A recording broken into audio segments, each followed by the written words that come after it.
नागरिक अपनी किसी भी प्रकार की शिकायत हो, चाहे वो महिलाओं की शिकायत हो, क्राइम के अगेंस्ट में हो, या डोमेस्टिक वायलेंस के अगेंस्ट में हो, या फिर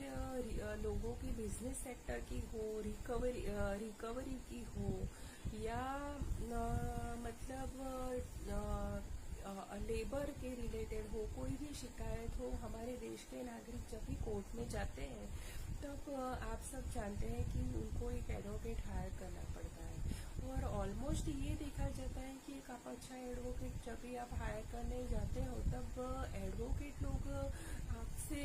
करीब फुल फीस एडवांस में ही जनरली ज़्यादातर मांगते हैं,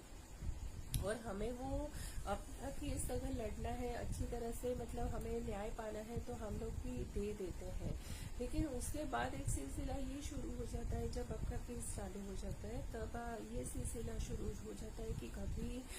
कोर्ट्स में जजेस हमें डेट्स देते हैं, और कई बार ये हो जाता है कि एडवोकेट शुरू में तो आप जब हायर करते हैं कि 2-3 डेट्स आपकी अटेंड करेंगे, फिर धीरे धीरे वो अपने अंडर में जो असिस्टेंट है उनको भेजते हैं, फिर वो लोग डेट लेके जाते हैं, और अल्टीमेटली आपका केस है उसमें डॉक्यूमेंटेशन फाइल का प्रोसीजर ही चलता ही रहता है, और न तो आपको सालों तक कोई जजमेंट नहीं मिलता है, न ही आपको न्याय मिलता है, और आपको बहुत ही मतलब कोर्ट के धक्के खाते रहने पड़ता है। और ये सब के बावजूद भी हमारे राजनीतिक दल आज इतने सालों से, मतलब करीब आज देश की स्वतंत्रता को 76 ईयर हो गए हैं, अभी भी आज की तारीख में भी हमारे राजनीतिक दल इस पर बिल्कुल ही खामोश है।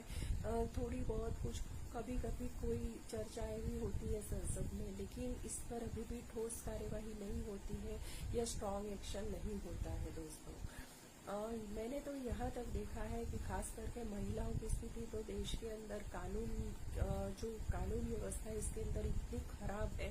कि उनको कई महिलाओं, असंख्य महिलाएं हैं, उनको अपना स्त्री धन, मतलब उनके माता पिता ने जो गहने हैं दिए हैं, कपड़े दिए हैं, या फिर उनके हस्बैंड ने भी दिए हैं, वो भी नहीं मिलता है, उनको मेंटेनेंस नहीं मिलता है, उनके बच्चों की परवरिश के लिए भी उनको खर्चे नहीं दिए जाते हैं, और रीजन ये दिया जाता है कि कोर्ट्स के ऊपर बर्डन है। तो मेरा क्वेश्चन ये है कि अगर कोर्ट्स के ऊपर बर्डन है, आपके केसेस इतने पेंडिंग है, तो महिलाएं ये कॉस्ट क्यों बेयर करें, खास करके महिलाएं ये कॉस्ट क्यों बेयर करें। और दूसरी बात दोस्तों ये है कि आप देखिए कि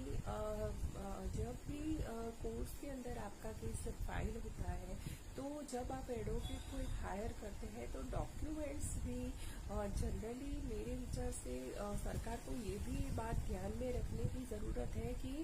जो ड्राफ्टिंग होता है वो टू द पॉइंट हो। कई बार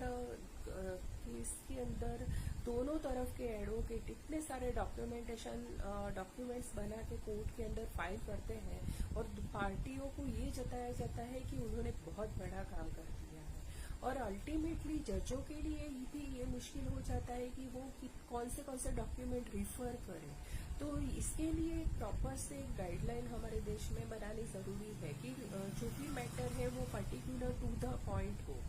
और सेकेंडरी और एक मैटर ऐसी है दोस्तों कि जब भी एडवोकेट, कई बार जो भी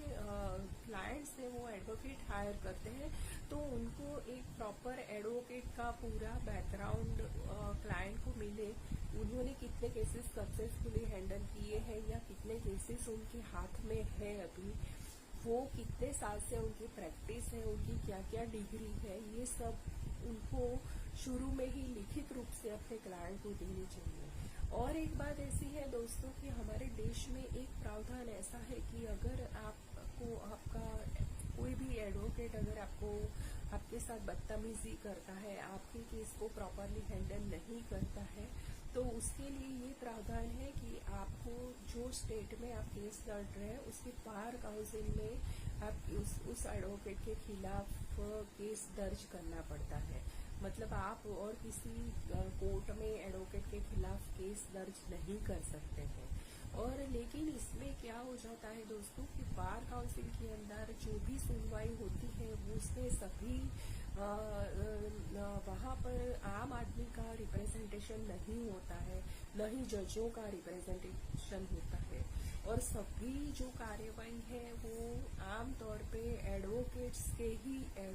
जो होते हैं उनके ही द्वारा सुनवाई होती है। और आम तौर पर बहुत बार ये देखा जाता है कि वो प्रॉपर सुनवाई नहीं होती है और क्लाइंट जो होता है, जो केस फाइल करता है, उससे भी फीस ली जाती है। केस की जो एडवोकेट के खिलाफ केस जो दर्ज किया है, वो बार काउंसिल में अगर आपको केस फाइल करना है तो आपको शुरू में 1-2 हजार फीस देनी पड़ती है। नोटरी करके आपको वो शिकायत दर्ज करनी है। तो ये सब में आम नागरिक को बहुत ही मुश्किल से एडवोकेट के खिलाफ जब वो बार काउंसिल में जाता है तब उसे बहुत ही मुश्किल से उसे न्याय मिल पाता है। और इसके लिए तो सरकार या राजनीतिक दलों ने कभी भी मेरे हिसाब से कभी कुछ सोचा ही नहीं है। तो मैं आशा करती हूँ कि हमारे राजनीतिक दलों को पहले तो कानून व्यवस्था के अंदर बहुत सारे सुधारों की जरूरत है। अगर जरूरत पड़े तो बहुत ही जितने भी कोर्ट्स की जरूरत है, सरकार को अपना बाकी का सब खर्चों में कटौती करके कोर्ट्स की संख्या बढ़ाने की जरूरत है, जजों की संख्या बढ़ाने की जरूरत है। एडवोकेट सर्विस में भी प्रॉपर गाइडलाइन होने की जरूरत है, जिससे कि आम नागरिकों को प्रॉपर उनकी सेवा मिल पाए, उनके साथ बदतमीजी न हो या उनके साथ प्रॉपर बिहेवियर हो, उन्हें प्रॉपर सर्विस मिले। इसके अलावा दोस्तों, मैंने ये भी देखा है कि हमारे देश में केसों की इतनी भरमार है, फिर भी जब आम नागरिक जो हमारा है, जो प्राइवेट कंपनी में या मल्टीनेशनल कंपनी में या जहाँ भी आप वर्क करते हैं, उसमें जो छुट्टियाँ होती है उससे भी अधिक जजों को छुट्टियाँ कोर्ट या जुडिशरी में छुट्टियाँ प्रोवाइड की गई है। इतने सारे अधिक पेंडिंग केस के होते हुए भी हमारे राजनीतिक दल इतनी सारी कोर्टों में या जुडिशरी में छुट्टियों को कैसे उन्होंने परमिशन दे के रखी है, वो भी एक सोचने वाली एक महत्वपूर्ण बात है। और आशा करती हूँ हमारे राजनीतिक दल इसके बारे में भी गंभीर रूप से सोचेंगे और छुट्टियाँ कानून व्यवस्था में या जुडिशरी सिस्टम में बेहद कम करने की आवश्यकता है। और एक बात ऐसी है दोस्तों, कई बार कुछ केसों में ये भी पाया गया है कि कोर्ट की कार्यवाही जो देश का एस्टेब्लिश लॉ है अकॉर्डिंगली नहीं चलती है। कई बार एडवोकेट्स की गलतियां कहिए या जजों की तरफ से भी लापरवाही कहिए, लोगों को ये सहन करना पड़ता है कि उनकी जो केस है या तो करप्शन की वजह से कभी कभी डॉक्यूमेंट्री एविडेंस भी होते हैं। ऐसा भी मैंने देखा है कि डॉक्यूमेंट्री एविडेंस होता है। तो ऐसे केसों में भी ऐसे केसेस भी हो सकते हैं। तो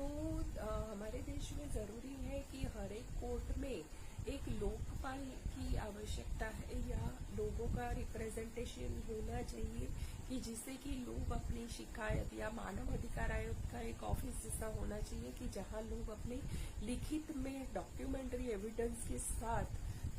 अपनी शिकायत फाइल कर सकते हैं। तो आशा करती हूँ कि आपको मेरे विचार कुछ ठीक लगेंगे और हमारे राजनीतिक दल भी इसके बारे में सोचेंगे। और अगर आप मेरे विचारों से सहमत हैं तो मुझे लाइक्स कीजिए, कमेंट्स कीजिए और मेरी चैनल को सब्सक्राइब कीजिए।